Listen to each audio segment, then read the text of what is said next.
Olá, sejam bem-vindos à Casa dos Bnei Anussim. Começamos mais um programa trazendo a cultura, a tradição e a história dos Bnei Anussim. Quem são os Bnei Anussim? São os cristãos novos, judeus provenientes da Península Ibérica que vieram para o Brasil e para outros lugares do mundo, mas nós estamos aqui trazendo a história destes judeus do Brasil. E pasmem vocês em suas casas. Podem haver 100 milhões de brasileiros com ascendência judaica. E é sobre isso que nós vamos falar aqui com a nossa bancada. Já estamos em uma série de programas juntos, né? Desvendando a história nunca contada para você brasileiro, né? Para nós brasileiros, né? A história que foi oculta, a história que foi escondida nas academias, né? Fala-se nos portugueses, fala-se nos espanhóis, fala-se nos holandeses, aí mais recentemente nos alemães, italianos, poloneses, mas esquecem de falar dos judeus. Mas quem são estes judeus? São os Bnei Anussim, né? Os cristãos novos saíram, né? Vieram para o Brasil, se converteram ao cristianismo e hoje existe um fenômeno nesse país, né? Que nós já estamos comentando a respeito disso, de cristãos novos, judeus convertidos à força pela Inquisição que estão retornando para casa, Beni.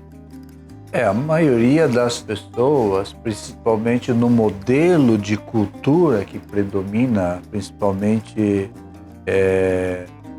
formato brasileiro, né? A grande maioria, ela desconhece a origem, o ofício, as atividades que tiveram dos seus bisavós para trás. É verdade. Perguntar o que eles faziam, no que eles trabalhavam.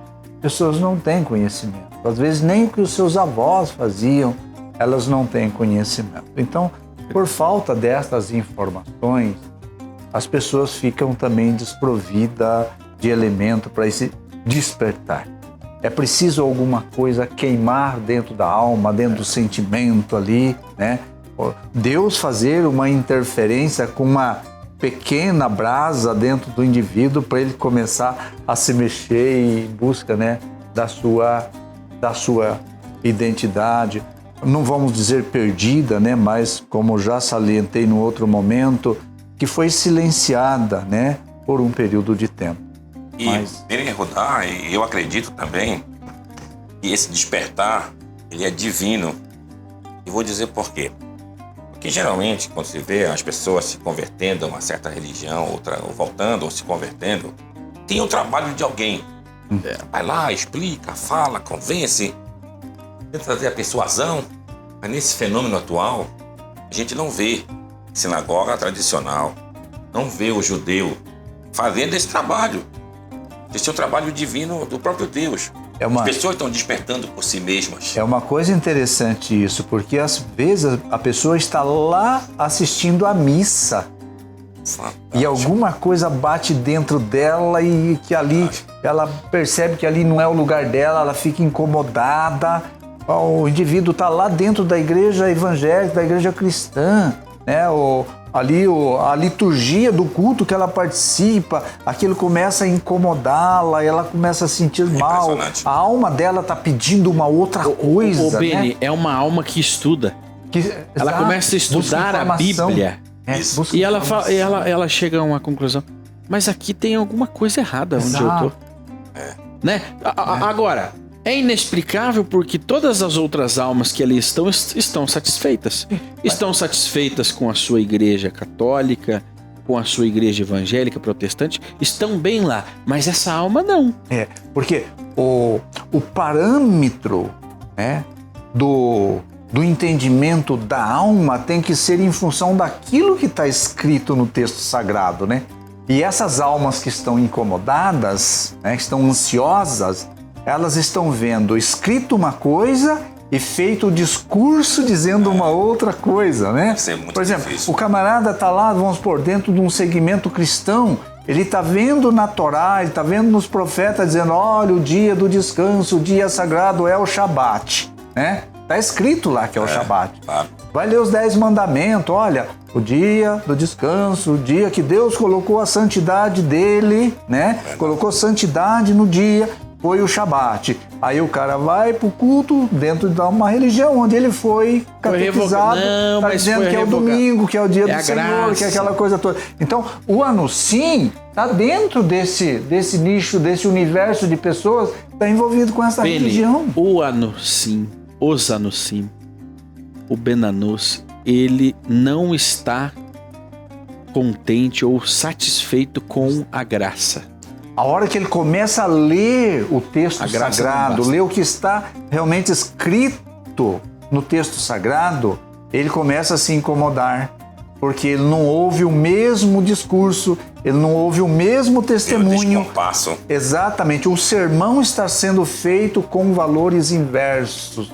E aí ele começa a perceber, opa, tem alguma coisa errada.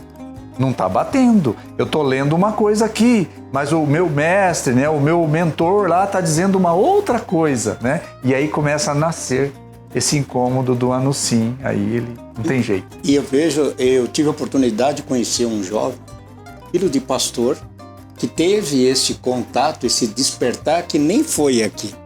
Foi numa viagem para Israel. Olha só, muitos, Ele né? mesmo Muitos. contou, ele disse, olha, eu cheguei em Israel, eu voltei para casa como judeu.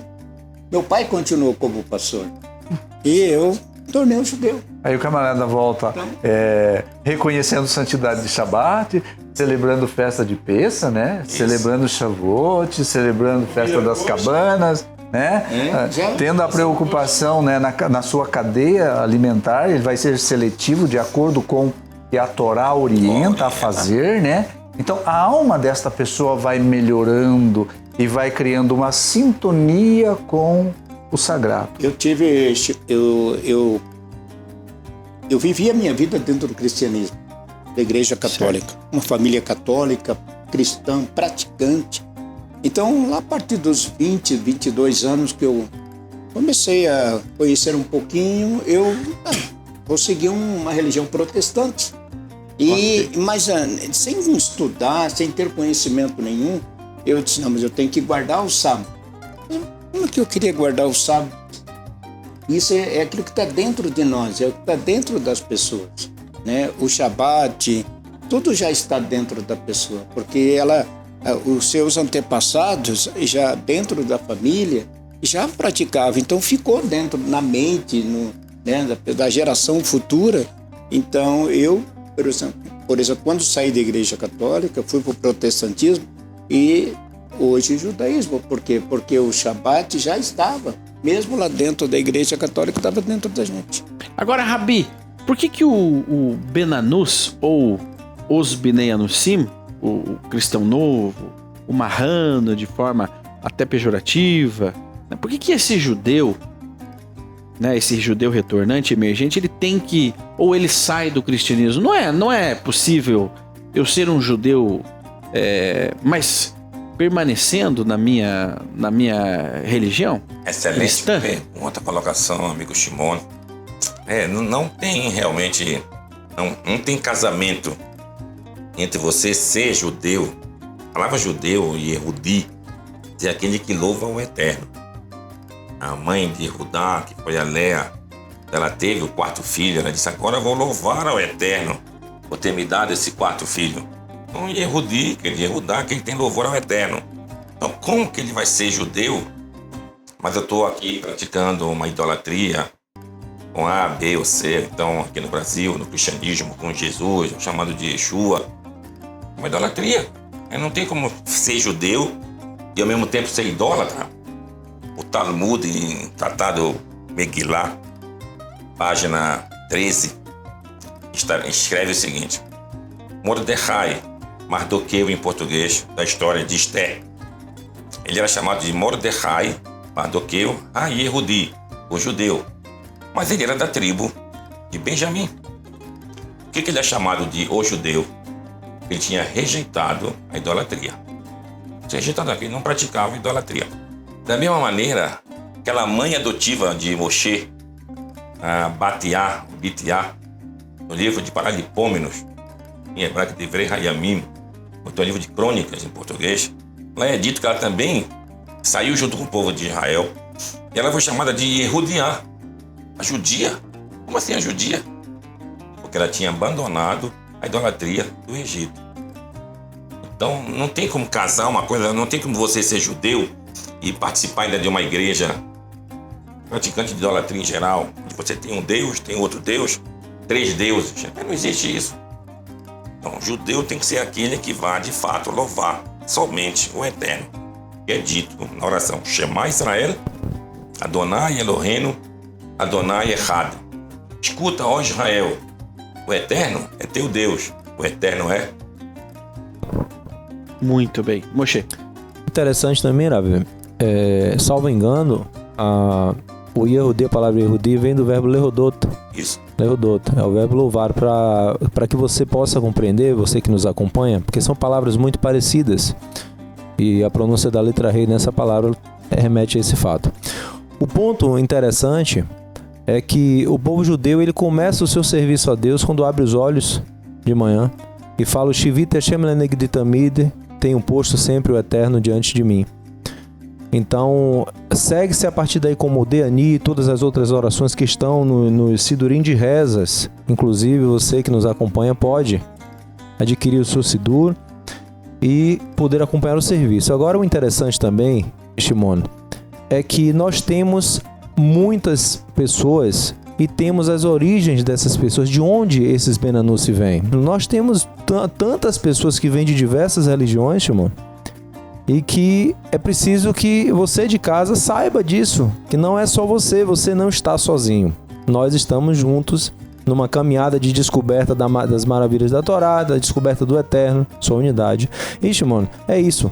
Temos também Pode continuar. É importante destacar para você que nos acompanha, para que você possa entender, né? Não há como ser parte dessa história, desse movimento, né, de brasileiros, de judeus emergentes, sem você ter essa origem cristã. É impossível. É uma das coisas que eu sempre tenho salientado em nossas comunidades. Você é um Bnei Anussim, não tenha vergonha, não se sinta constrangido em dizer: eu fui na missa, eu fui batizado lá, fui levado a ser batizado.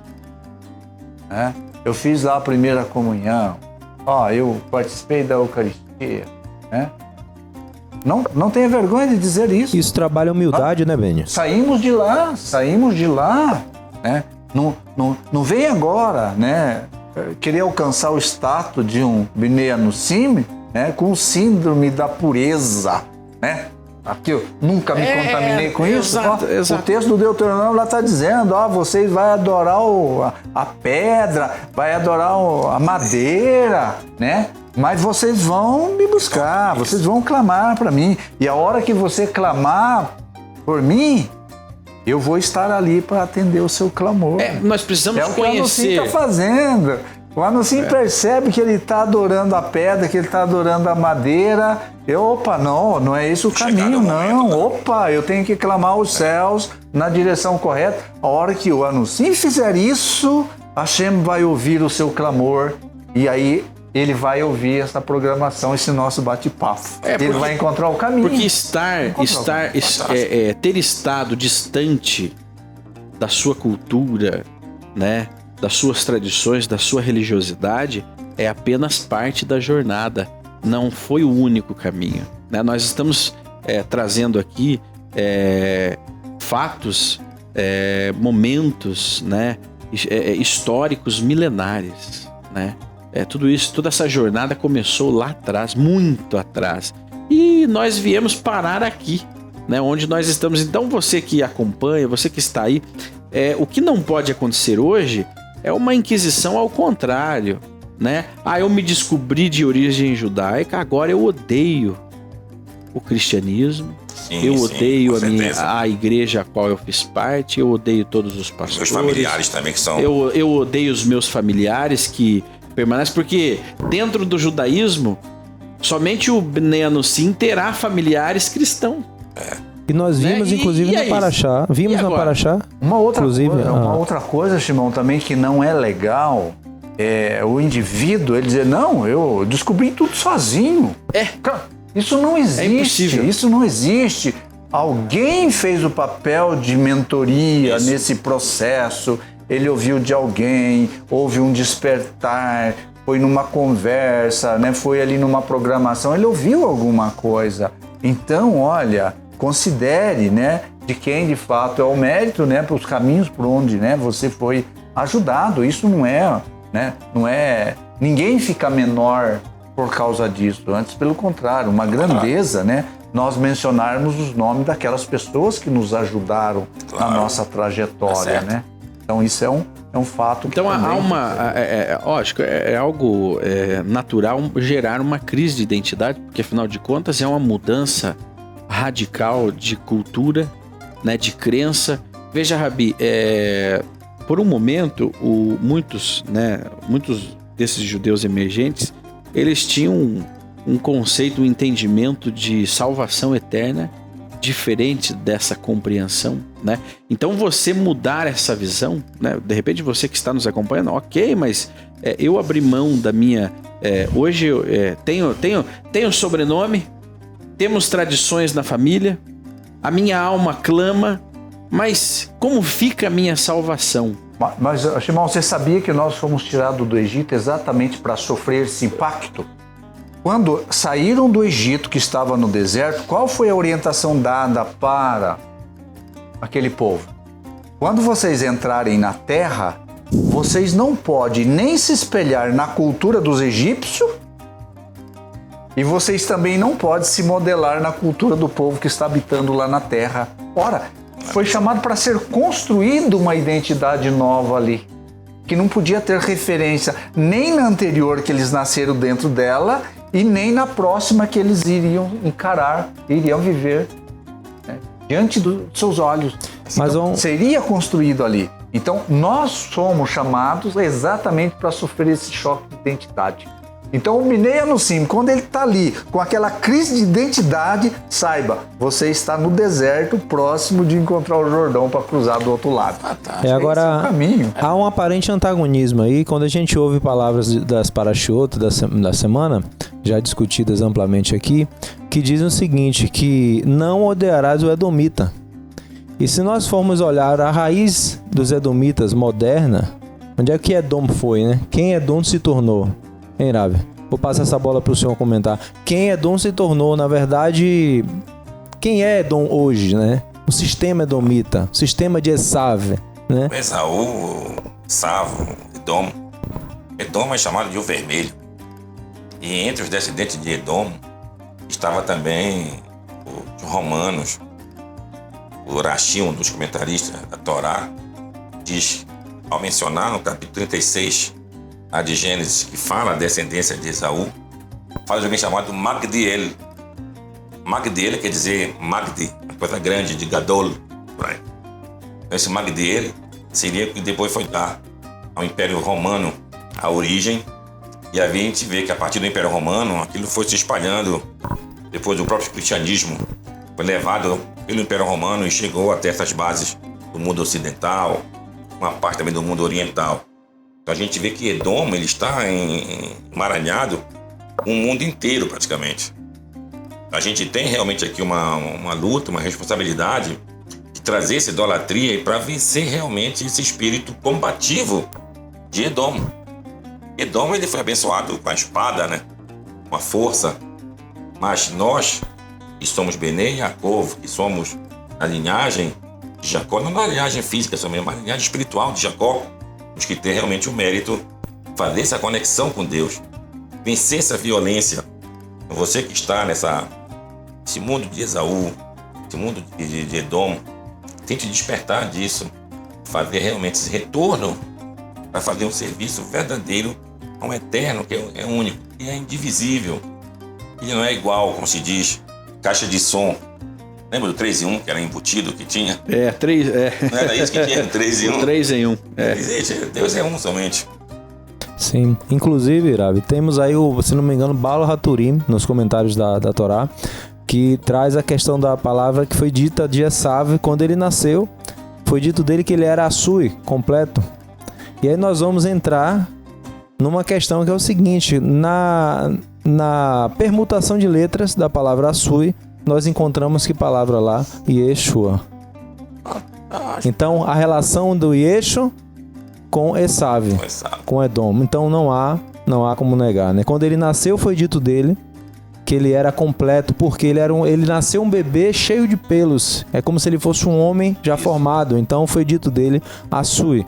E permutando essas letras, Yud, Shin, Vav, Ain, permutando essas letras dá a mesma palavra de Yeshua. Então não tem como defender, não tem como dizer que esse nome represente a Torá, porque na verdade esse nome ele é antagônico ao cumprimento da Torá. Contudo, nós entraríamos brevemente na questão do Alenu Leishabea, que aí traz dizendo o quê? Que ainda que hajam perversos no mundo, eles terão que reconhecer, se dobrar diante a soberania do reino do Eterno e reconhecer a soberania e o reino do Eterno, né? E como que a gente vai entender isso se a gente não entender lá o que aconteceu no Éden? Se a gente não entender o que aconteceu, e o porquê que entrou o pecado, né? Como o Rabi colocou aqui anteriormente, se o Eterno não quisesse que nós pecássemos, por que ele colocaria um agente como a árvore, o outro como o anjo, que veio a de certa forma incentivar, né? E a gente vai entrar na questão do objetivo da criação, que é o ser humano vir ao mundo físico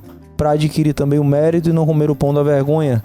A existência de uma vida rica e vasta, ela é necessária também que haja mérito. E Hashem não queria que a gente vivesse no mundo físico, gozasse de um mundo espiritual sem que houvesse o mérito. Então é aqui no mundo físico, o mundo onde a gente vai revelar a divindade. E aí entra a casa dos Bnei Anusim para ajudar a compreensão dessas realidades espirituais e através do cumprimento dos mandamentos da Torá, trazermos a revelação do Deus da Torá, que é o Eterno. Descobri, Rabino, tudo isso. E agora?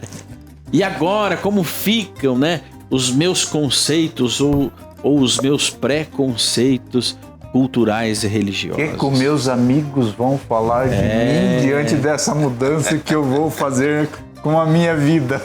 Rabi, uma das grandes dificuldades nessa transição, e agora nós estamos falando do cotidiano, né? Desse momento em que você se pega, poxa, eu tenho um histórico judaico, mas aí você começa, principalmente nos dias de hoje, a pesquisar o que é o judaísmo, você não vai encontrar muitos elementos aos quais são muito comuns no seu dia a dia. E um dos grandes problemas, né, é essa questão da salvação de Jesus Cristo. No judaísmo não existe Jesus Cristo. Na verdade, o judaísmo ele apregou, nós devemos ter sim méritos próprios de eu ter a consciência de cumprir com os mandamentos do Eterno. Logicamente que eu não vou poder, durante uma vida, cumprir todos os mandamentos o tempo todo. Eu vou cometer erros. Então eu tenho que ter a consciência de fazer a minha techuvá, de fazer a minha penitência, de fazer o meu retorno, de fazer a minha reconciliação com o Eterno. Então esse é o objetivo. A minha salvação está em cima disso. Eu reconheço isso. Eu fiz a minha techuvá. E o que é interessante, Shimon, que a palavra techuvá, quer dizer retorno, resposta, ela vem em contrapartida da palavra Sheol. Sheol, segundo a Torá, é o inferno. Olha só. Sheol é o inferno. Então, o que é o inferno? O inferno é alguém que vive nesse mundo, que é uma bolha, que não tem acesso a Deus diretamente. E a gente pensa, mas depois da vida daqui, depois da morte, a gente vai ter o conhecimento de Deus. Mas se você não fez techuvá, vai continuar na indagação no outro mundo. Vai continuar na pergunta no outro mundo. Vai continuar no Sheol. Sheol é a pergunta. Sheol é a incerteza.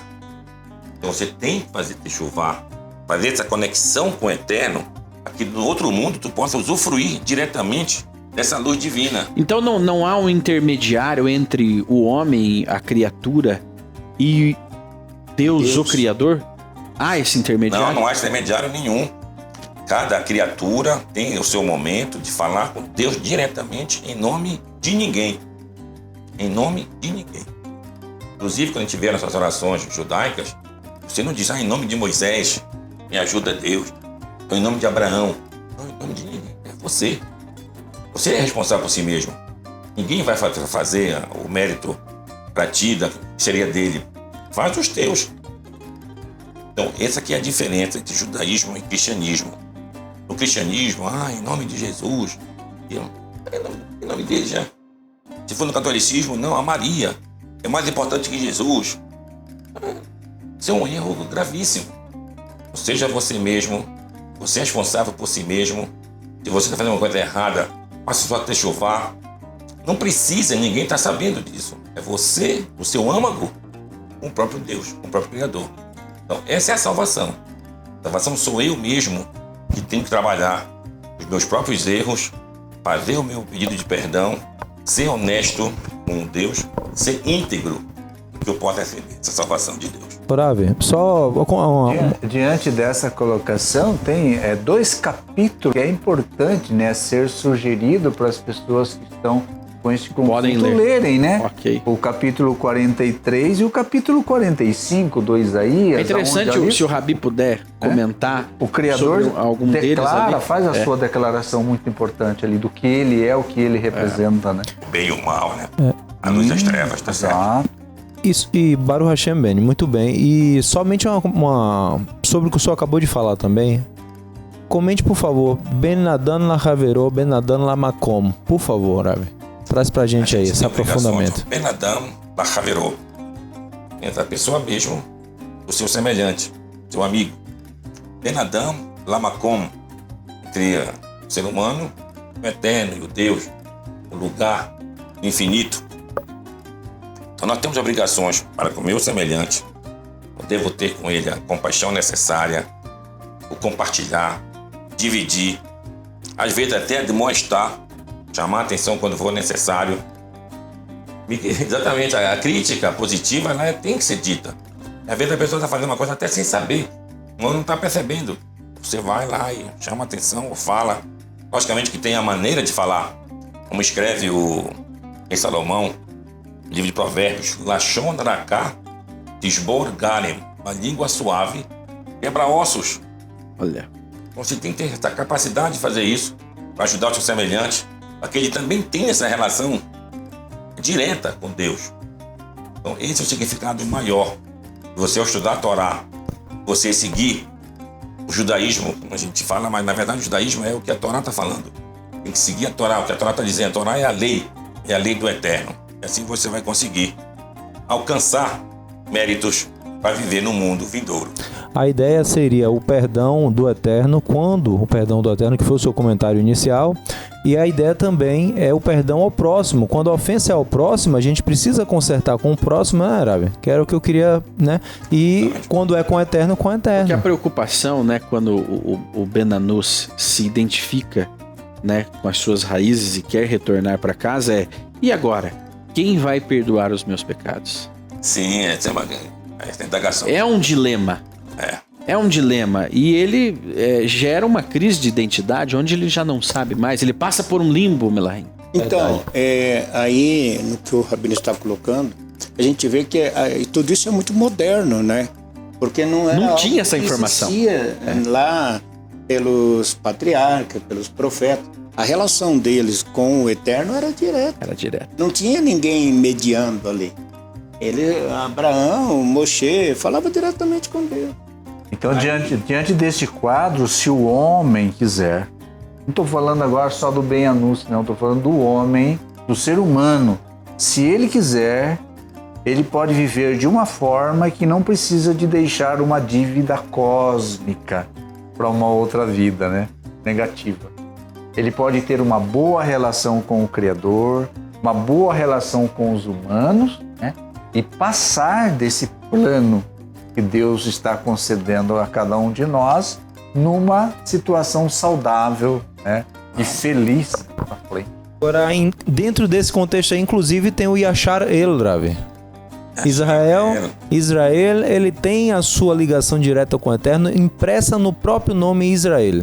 Yashar El. Ele é ligado direto com Deus, não é isso, Rabi? Baruch Hashem. E o nome do Eterno, Deus não tem nome. Deus tem adjetivo. Por exemplo, Elohim. Elohim quer dizer todo-poderoso, aquele que tem a força. E como é um nome que está no plural gramaticalmente, mas é um plural majestático.